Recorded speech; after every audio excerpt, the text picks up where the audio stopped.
Para mí es un privilegio poder hablar de la palabra de Dios. Realmente yo no me merecía este lugar, pero al Señor le plació. En su gracia, Él me ha permitido conocerle y ahora me está permitiendo también el darlo a conocer. Y mi corazón se llena de gratitud de poder estar frente a ustedes, familias, frente a ustedes, amigos, frente a ustedes, chicos, y poder hablar de lo que el Señor está hablando a mi vida en esta temporada específica.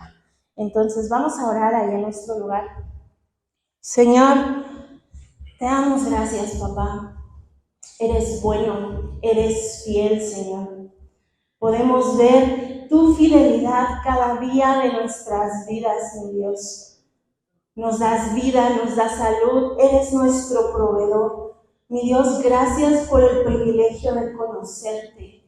Gracias por el privilegio de escuchar tu palabra, mi Dios. Por el privilegio de poder tener una Biblia en nuestras manos y conocer quién eres tú. Papá, habla hoy a nuestras vidas, habla a nuestro corazón. Que tu palabra, Señor, nos transforme, nos instruya, nos redarguya, mi Dios, nos corrija aún si es necesario. Sé tú hablando el día de hoy a cada vida, Señor, en este lugar. En el nombre de Cristo Jesús. Amén. Bien, pues si ahí en sus Biblias me pueden acompañar a Romanos 12:2, por favor.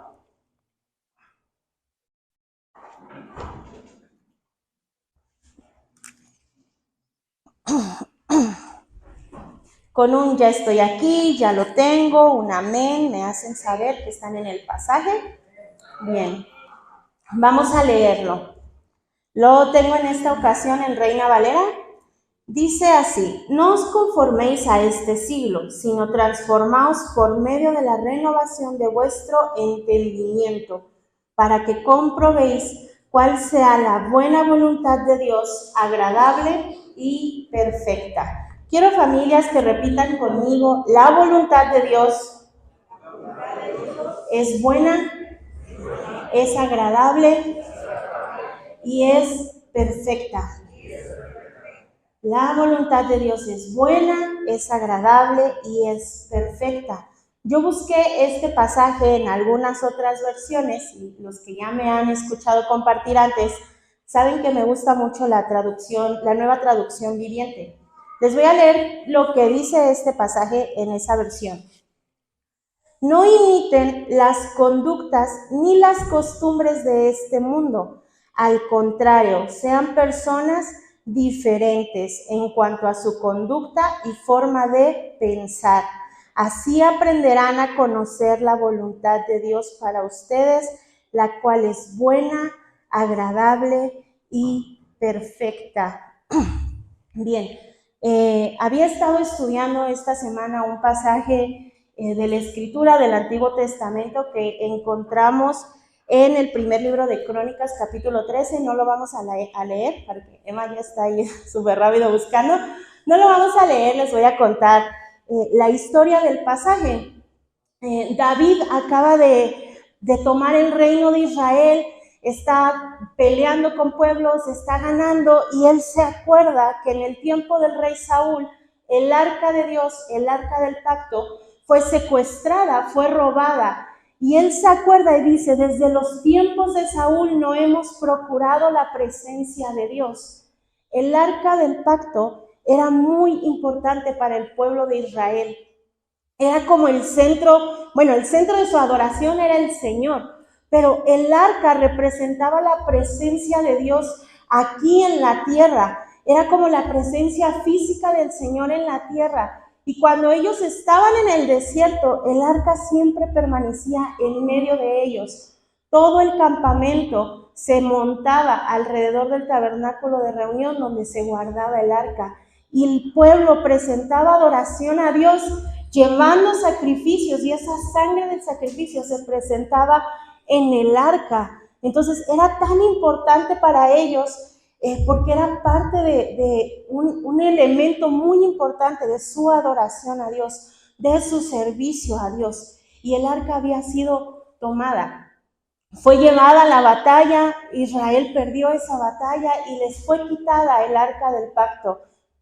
Era tan representativa el arca para ellos que los pueblos con los que ellos peleaban se asustaban cuando llegaba el arca al campamento.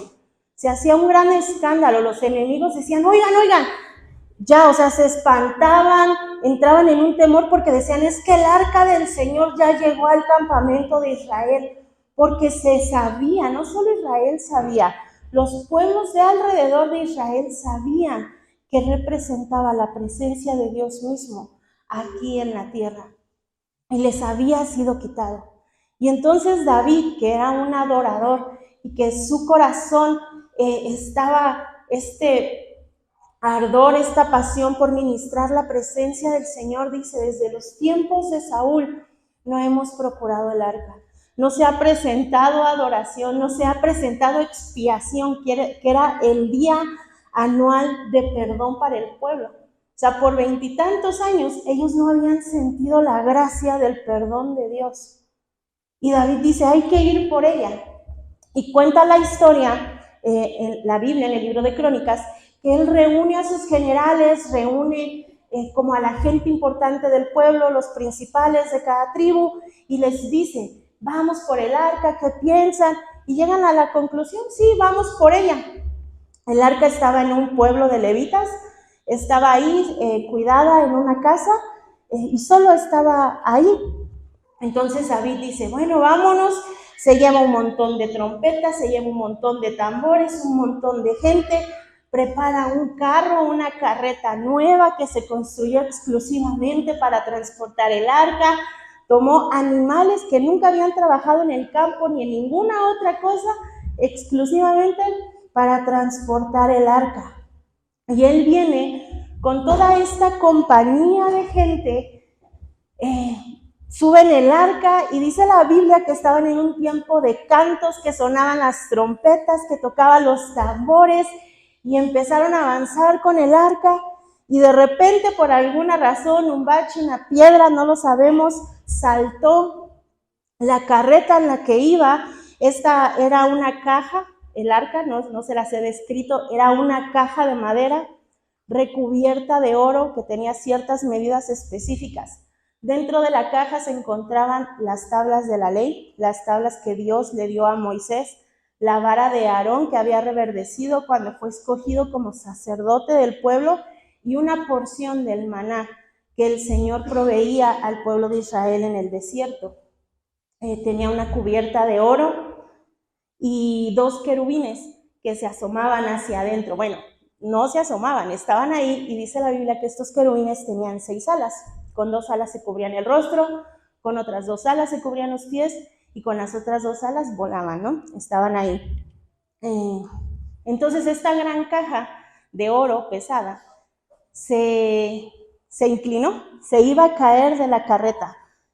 Y un chico, dice la palabra, que era un joven que iba con su hermano, que iba dirigiendo este carro, que lo iba ahí, como que yo me imagino, con las riendas de los animales que lo iban jalando, vio que el arca se iba a caer y extendió su mano para regresarla a su lugar y que no cayera. Y dice la palabra de Dios que cuando él tocó el arca, él murió. Él murió. Y la gran fiesta se convirtió en un funeral. Ese lugar fue llamado Pérez Uza, que es aquí murió Uza. El lugar donde murió Uza, así se llamaba este joven. Y dice la Biblia que David se afligió mucho, se afligió demasiado y tomaron la decisión de llevar el arca, supongo que era una casa cercana de ahí, a la casa de otro sacerdote, y David regresa a su ciudad y se afligió. Dice que su espíritu se conmovió dentro de él por lo que había pasado. Y yo lo entiendo, yo digo, bueno, David quería restaurar la adoración de Israel. Su intención era buena, quería hacer algo bueno. El arca le pertenecía al pueblo de Dios y había un lugar donde tenía que estar y una función que tenía que estar cumpliendo. Y no era así. David vio la necesidad y actuó en base a esa necesidad para traerla de vuelta, pero falló su plan. Alguien murió. Su intención era buena y trató de hacerlo de la mejor manera. Consultó a sus líderes, se llevó a parte del pueblo, preparó un carro, escogió no como que el buey más viejo que se encontró ahí, no, dijo lo mejor para traer el arca. Pero él lo estaba haciendo en sus propias fuerzas y en su propio entendimiento. La Biblia dice que él consultó al pueblo si sería bueno traer el arca, pero no está registrado que él haya consultado a Dios si era el tiempo ni cuál era la manera de traer el arca a casa de vuelta. Yo creo que Dios quería que fuera restaurado la adoración del templo. Yo creo que Dios quería estar con su pueblo porque ese es el propósito de Dios desde el principio. Yo quiero estar con ellos, habitar en medio de ellos. Por eso el arca se ponía en medio del campamento, porque el Señor quería ser el centro, estar ahí. Y la intención de David era muy buena, pero lo hizo en sus propias fuerzas, a su manera, a su forma. Se preocupó por todo lo exterior, todo lo superficial. Fiesta, danzores, músicos, el carro nuevo. Se preocupó por todo eso menos por lo esencial. ¿Cómo Dios quiere que traigamos el arca de vuelta a casa? Y esta historia a mí me habla mucho porque desde hace, no tiene mucho, como 3 semanas, fui a un viaje, salí de viaje con una amiga y visitamos una iglesia en Mazatlán. Y el pastor, la prédica de ese día, habló sobre 2 cosas muy importantes, 2 atributos de Dios que no debemos de olvidar nosotros como hijos de Dios. Y él hablaba de la soberanía de Dios. Él es rey, él hace lo que quiere, cuando quiere, como quiere. Él es rey. Y el segundo atributo, su omnisciencia. Él sabe por qué hace lo que hace. Y hay cosas que nosotros a veces no podemos entender. Situaciones por las que atravesamos que simplemente en nuestra humanidad, en nuestro propio entendimiento, no comprendemos por qué es necesario que atravesemos esos procesos o esas etapas o esas circunstancias. Y es ahí cuando tenemos que recordar, el Señor es Rey. Él hace lo que quiere, cuando quiere, cómo quiere, pero Él sabe por qué hace lo que hace. Y yo creo que David se encontraba en esa situación de decir, Señor, ¿por qué? Perdí una vida intentando hacer algo bueno, algo que en mi entendimiento, en mi parecer estaba bien y te iba a agradar. Yo lo estaba haciendo para ti. Dice la palabra de Dios que durante 3 meses David construyó un lugar. Primero tuvo que preparar un lugar para recibir el arca. O sea, él se iba a traer el arca de regreso, pero no tenía ni idea qué iba a hacer con ella. 2 capítulos después de este capítulo, que es Crónicas 13, ahí dice, pasaron 3 meses y David construyó carpas, construyó una ciudad, construyó un lugar para recibir el arca, contrató gente que iba a atender el arca, que iba a ministrarlo. Y dice en ese capítulo que David mismo dijo, los levitas deben de transportar el arca. Desde los tiempos de Moisés, en el libro de Números, Dios había establecido cuál era la manera correcta de transportar el arca. El arca tenía 4 aros de oro, uno en cada esquina, por el que se atravesaban unas varas de madera recubiertas de oro para ser cargada el arca. Solo podía ser cargada por levitas, por sacerdotes, y tenía que ser llevada sobre los hombros.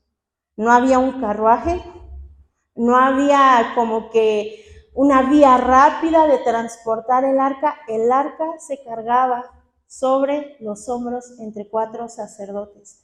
Esa era la manera que Dios había establecido.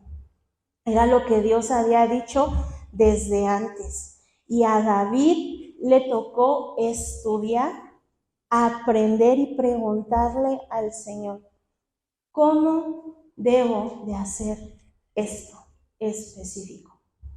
Ahora, ¿cómo se aplica esto a nuestras vidas, no? Como, ok, sí, el arca y se transportaba y ahora ni siquiera sabemos dónde quedó esa arca después de que Israel fue conquistado y saqueado. Pero dice la palabra de Dios que todo lo que fue escrito es una sombra de lo que había de venir para estos tiempos. Y yo me puedo dar cuenta que en muchas ocasiones estamos como David, con una buena intención en nuestro corazón, pero sin preocuparnos de preguntarle al Señor, ¿cuál es tu voluntad para esta cosa específica? Yo sé que en el mundo de las drogas, las familias, los matrimonios se ven afectados, se ven lastimados, se rompen las relaciones, se fracturan. ¿Y es bueno desear que tu matrimonio se restaure? Sí, es bueno desearlo. Es bueno desear ver a tu hijo fuera de la adicción. Sí, es algo bueno. La cosa es cuando nosotros decimos, como de esta manera yo voy a restaurar mi matrimonio, voy a hacerlo de esta forma, voy a hacer una promesa una vez más para que ahora sí funcione esto y sea restaurado. Y la intención es buena, es algo bueno, pero estamos tomando el tiempo de preguntarle al Señor, ¿cuál es tu voluntad para mi matrimonio? ¿Cómo es la forma en la que tú me vas a ayudar a restaurar mi matrimonio? Padres, estamos preguntándole al Señor, ¿cuál es tu voluntad para mi hijo? ¿Qué es lo que tú quieres hacer en su vida? Porque a lo mejor yo sé que los padres tienen el mejor deseo en su corazón para sus hijos. Decía un pastor, no nace un bebé y la mamá lo carga y le dice, ay, ya nació el borrachito de la esquina que va a asustar a los niños. No, las mamás, ay, ya nació el próximo doctor de la familia, el abogado que nos hace falta en la familia y así, ¿no?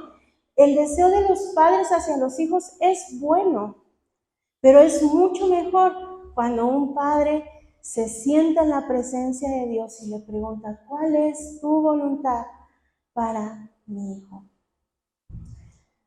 Y nosotros estamos aquí en este caminar en la tierra, muchas veces caminando sin propósito porque no conocemos lo que leímos en el primer versículo. No conocemos que la voluntad de Dios para nuestras vidas es buena, es agradable y es perfecta. No lo sabemos.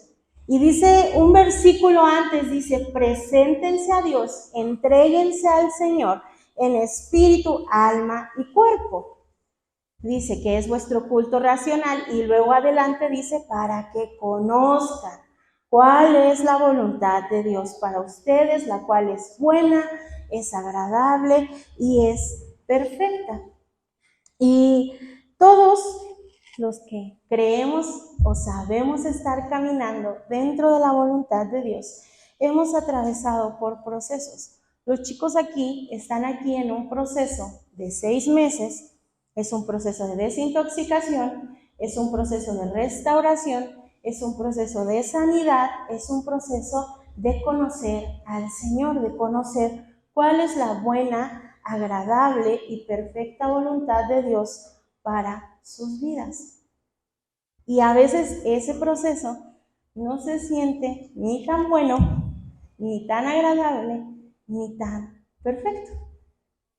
Y es ahí cuando llegan los porqués. Y es ahí cuando llegan nuestras grandiosas ideas de decir, de esta manera sería mucho mejor. Si yo intento esto, yo lo voy a alcanzar. Yo conocí por ahí a alguien que fumó muchos años de su vida, Y cuando estaba en el intento de dejar el cigarro, se enojaba y decía, es que ¿por qué no hacen un cigarro que no haga daño? ¿Por qué no hacen un cigarro que no te cause cáncer, que nomás te dé lo que te da, pero sin que te afecte, ¿no? Y estamos así como que intentando buscar cómo en nuestras fuerzas y en nuestra manera las cosas pueden funcionar. Fue lo que le pasó a David. Él dijo, de esta manera. Por ahí escucho que unos años antes a los filisteos les funcionó transportar el arca en un carro nuevo, pero ellos no eran entendidos de qué representaba el arca. No eran ni siquiera parte del pueblo de Dios. Y dijo, si a ellos les salió bien, entonces a mí también me va a salir bien de esa manera. Y eso terminó en una tragedia total. Y entonces, estamos en esto, yo les decía, todos y cada uno de nosotros estamos en este caminar en la tierra de conocer cuál es la buena voluntad de Dios, agradable y perfecta, y de llegar ahí. Yo lo veo de esta manera.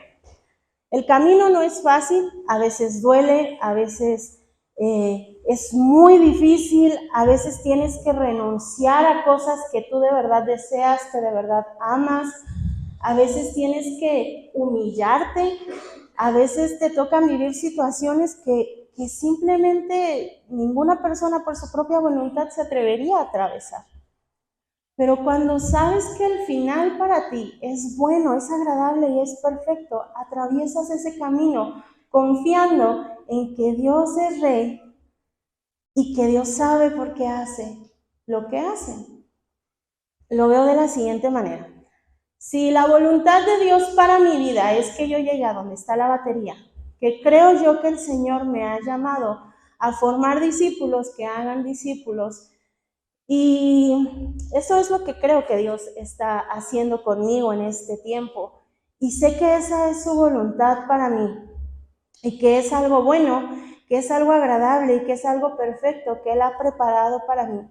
Y yo estoy aquí y he dado pasos para llegar a la voluntad de Dios. El Señor me dijo, ¿quieres enseñar mi palabra? Tienes que aprender mi palabra. Tienes que estudiar, tienes que prepararte. Y entonces a mí me tocó invertir casi 4 años de mi vida y me toca todavía seguir invirtiendo en estudiar la palabra, en conocerla, en hacerme diestra en las escrituras para un día poder enseñar la palabra. Y entonces yo me acerqué a esa voluntad.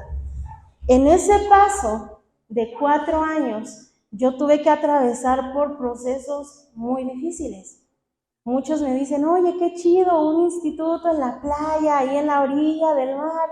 Y yo así de, sí, pero durmiendo 5 horas al día por 3 años, el clima así muy agradable, enfrente de la playita y todo, pero soy una persona alérgica a su propio sudor, así que pasé 3 años con alergia.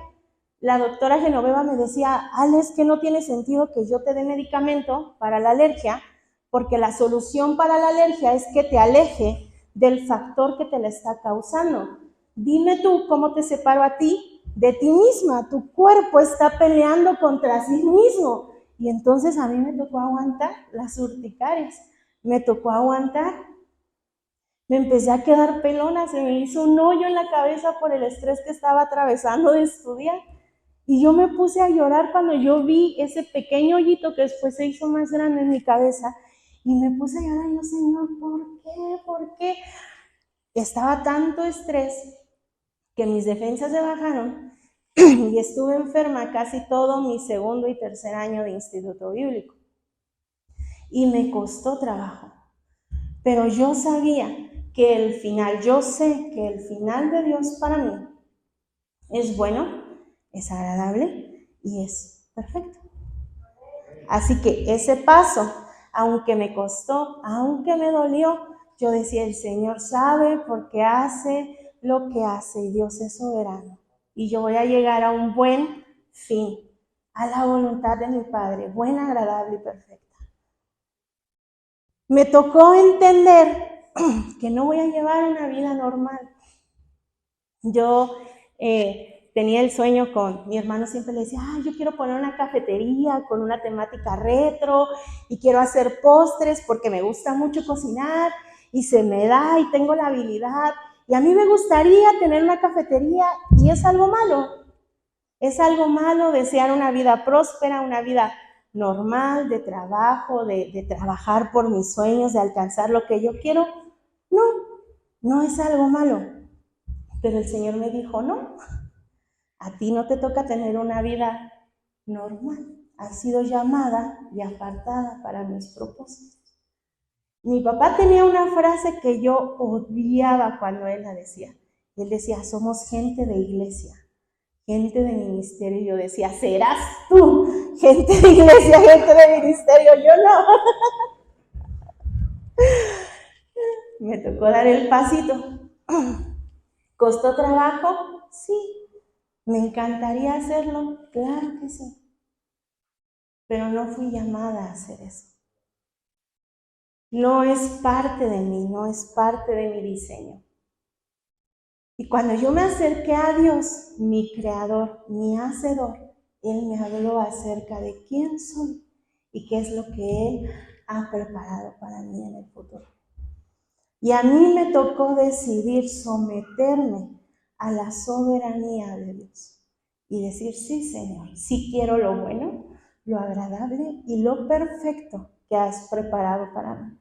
Aunque eso signifique dejar sueños, cosas, anhelos detrás de mí. Y está bien. Mi corazón está confiado en que su voluntad para mí es buena, es agradable y es perfecta. Y yo lo veo de esta manera. Solo podemos saberlo cuando nos acercamos a Dios. Hace, no sé, ¿qué será, papi, que empezaste a aprender carpintería? Como unos 15 años, más o menos. El pastor un día dijo, yo quiero ser carpintero, y se compró unas herramientas y empezó a hacer unos mueblecitos ahí en la casa.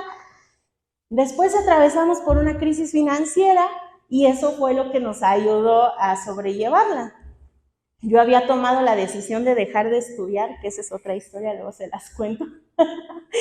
Y mis papás me dijeron, está bien, quieres salirte de la escuela, está bien, pero vas a trabajar, no vas a chambear, no vas a estar como que aquí en la casa haciendo nada. Entonces, mi papá me agarró de chalán de carpintería. Y yo bien en papel, o sea, ustedes llegaban a mi casa y yo estaba bañada en acerrín. Después era yo la que hacía todos los barnizados y así que estaba toda llena de pintura y yo muy en papel de chalán de carpintería. Y en ese tiempo, una vez yo le dije a mi papá, papi, yo quiero hacer una banca para mi cuarto. Quiero una banquita en mi cuarto, como un silloncito ahí, ¿no? Y le dije, pero no quiero que sea una banca cualquiera, yo quiero que la banca se le pueda levantar la tapa y tenga baúl. Y mi papá dijo, sí, ya hemos hecho, ¿no? Se puede. Y yo le dije, pero no solo quiero eso, también quiero que el respaldo de la banca se pueda acostar y le salgan unas patitas y que esa banca se convierta en una base para un colchón individual para cuando mis primas me visiten, ahí puedan dormir. Y pues el pastor no le quedó de otra más que ponerse a estudiar porque la niña quería, ¿no? Se puso a estudiar, vimos cómo hacerlo, empezamos a buscar muebles transformables que se convierten en esto, en aquello, terminamos inventando nosotros el sistema para que la banca se le acostara el respaldo y se convirtiera en la base de cama individual que nunca ocupé, por cierto. Nunca la ocupé como base de cama, pero ahí está la banquita, ¿no? Y gente que venía y entraba a mi habitación y veía la banca, decía, ¡ay, qué bonita banca! Pero yo que había diseñado esa banca, era la que sabía el potencial que esa banca tenía. Solo yo lo sabía. O sea, la gente entraba a una banca donde te sientas y ya, ¿no? Y ya si yo andaba de presumidilla, ya les podía decir, ¡ay, mira, se levanta aquí y aquí guardo cobijas! Y mira, si le acuestas el respaldo, se convierte en una base para cama. Nadie más lo sabía. Solo yo lo sabía porque yo la había diseñado junto con mi padre, la habíamos creado y entendíamos cuál era la función de esa banca. De la misma manera, cuando nosotros nos acercamos a nuestro Creador, al que nos diseñó, al que nos dio cada cualidad, cada talento, cada habilidad, cada don, el que depositó todo lo que somos en este recipiente, en este cuerpo, es el único que sabe para qué fuiste diseñado. Es el que sabe tu potencial real, el que sabe cuál es el propósito de tu vida, el por qué te hizo como te hizo, por qué te dio la altura que te dio, por qué naciste en esta época específica de la humanidad, por qué te puso en la familia en la que naciste. Él es el único que sabe. Y entonces, cuando nosotros nos presentamos a Dios, como dice Romanos 12:1, en espíritu, en alma y en cuerpo, Él nos hace conocer cuál es su buena, agradable y perfecta voluntad para nosotros y podemos empezar a caminar para alcanzarlo. ¿Va a ser difícil? Muchas veces. Porque el hombre ha jugado a ser su propio Dios por mucho tiempo. Estamos acostumbrados a hacer las cosas como mejor nos parece. Incluso está esta canción, no voy a vivir a mi manera, como yo quiero, como yo lo entiendo. Y nos llevamos cada tope, nos metemos en cada problema, nos caemos en cada foso por estar haciendo las cosas en nuestras propias fuerzas, en nuestro propio entendimiento. A David le tocó sufrir el duelo de ese joven.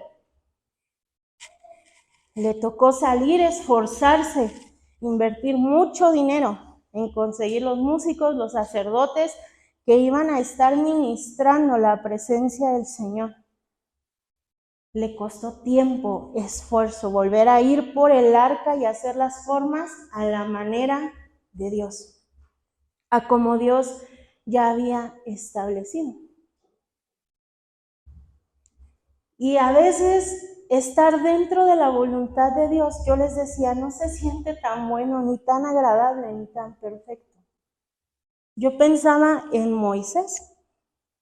Y en esta semana también estuve estudiando acerca del arca. Y yo tenía la duda, ¿cuánto tiempo en realidad estuvo Moisés en el arca, ¿no? O sea, ya en total.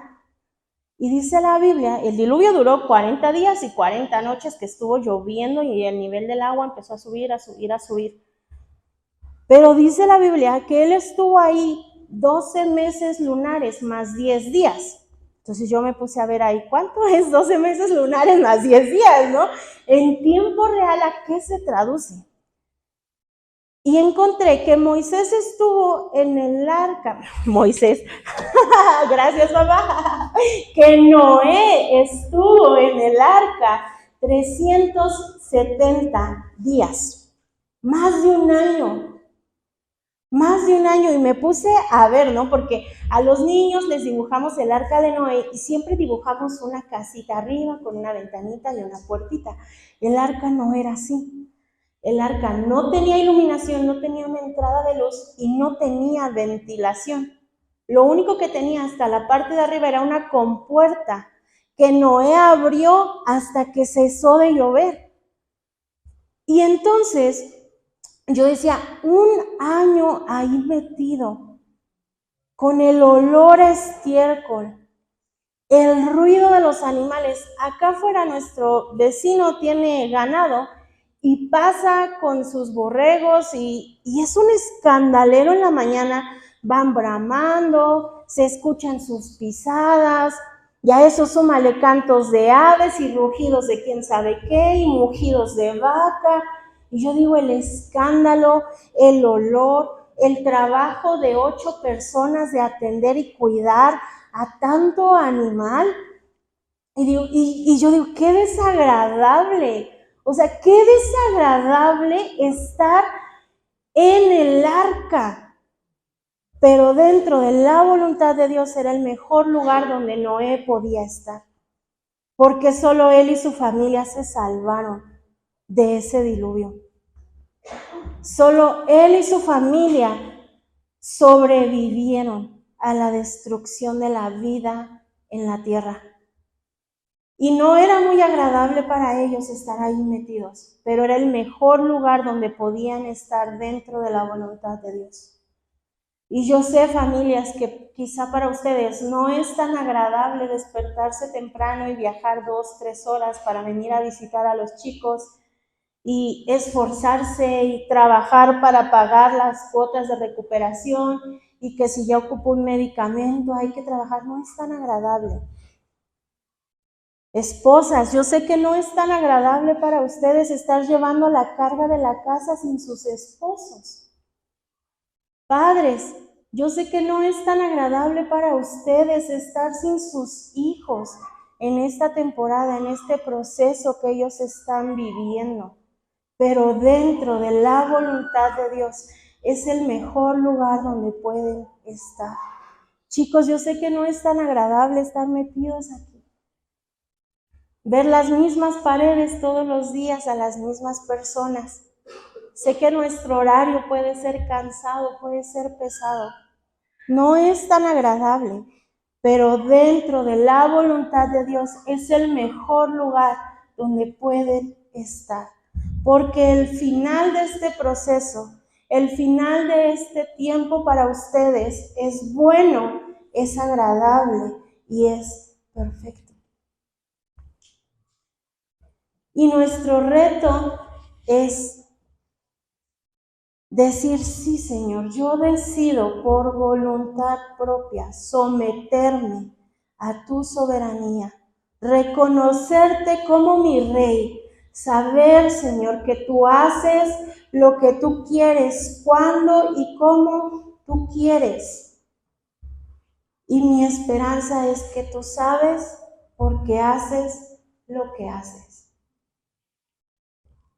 Noé no podía ver nada más que oscuridad, escuchar bramidos de animales, un poquito de luz que quizás se asomaba ahí por las rendijitas del arca. No podía ver cuál era la situación de la tierra. Él sabía que toda la gente que él había conocido, a todos a los que intentó decirles: viene el diluvio, arrepiéntete, busca, ven, aquí cabes, él sabía que todos ellos habían muerto. No sabía cómo estaba la situación fuera del arca, no sabía lo que estaba pasando. Su imaginación no alcanzaba a dimensionar lo que estaba sucediendo en el exterior, pero sabía que estaba dentro de la voluntad de Dios y que ese era el mejor lugar para él en esa temporada específica.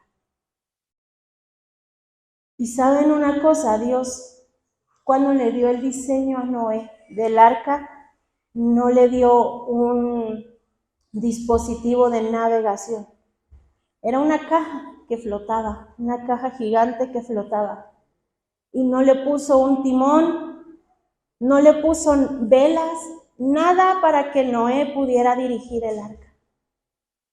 Él estaba ahí a la deriva, corriendo el riesgo de que cuando bajara el agua y soplara un poquito de viento se estampara contra una montaña y ahí quedara todo. El Señor no le dijo: tú vas a manejar el arca. Solo le dijo: la vas a construir, vas a meter los animales, vas a meter a tu familia y yo la voy a guiar. Chicos, el Señor no les ha dado el timón de la roca, no les ha dado libertad de escoger su horario, las personas que les comparten, el código de vestimenta, pero este es el mejor lugar en el que pueden estar. Es el mejor lugar en el que pueden estar, dentro de la voluntad del Señor. Familias, el Señor no les ha dado la capacidad de modificar nuestras reglas, nuestros horarios, nuestros días de visita, los costos. Pero dentro de la voluntad del Señor es el mejor lugar donde ustedes pueden estar, donde los chicos pueden estar. Nuestro enfoque no son solo ellos, nuestro enfoque son las familias. Centro de integración y restauración familiar. No dice Centro de Integración y Restauración Familiar para varones, no, integración y restauración para varones. No, Centro de Integración y Restauración Familiar. Y va a costar, va a ser difícil el buscar al Señor, el leer la palabra, el conocer cuál es tu buena voluntad para mí, Señor. Cuesta, es complicado, pero nuestra esperanza está en que el final es bueno, es agradable y es perfecto. Vamos a orar, pónganse de pie.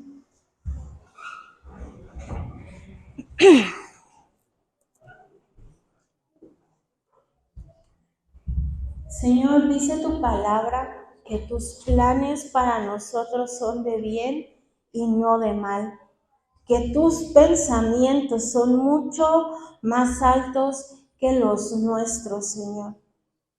Y hoy, mi Dios, te pedimos que nos ayudes a tomar la decisión valiente de someternos a tu soberanía, a conocer que tú eres Rey de nuestras vidas, Señor de nuestras vidas.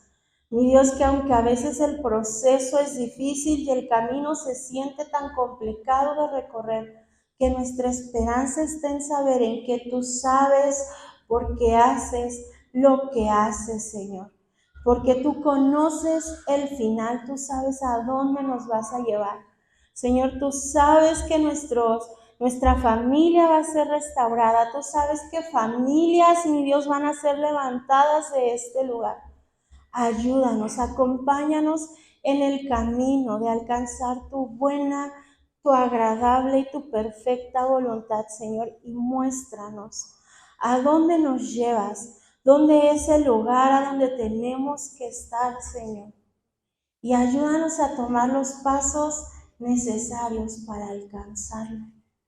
Te damos gracias, mi Dios, porque tus palabras son vida a nosotros. Gracias, mi Dios, porque en tu plan perfecto y soberano tú solo procuras mi bien, mi bienestar. Gracias, Señor, porque en este proceso difícil de sanar la enfermedad de la adicción, tú estás presente, Señor. No nos dejas solos, no nos desamparas. Mi Dios, ayúdanos a vivir a tu manera, ya no en nuestras fuerzas, ya no más en nuestro propio entendimiento, a tu manera, mi Dios, a tu manera. En el nombre de Jesús. Amén.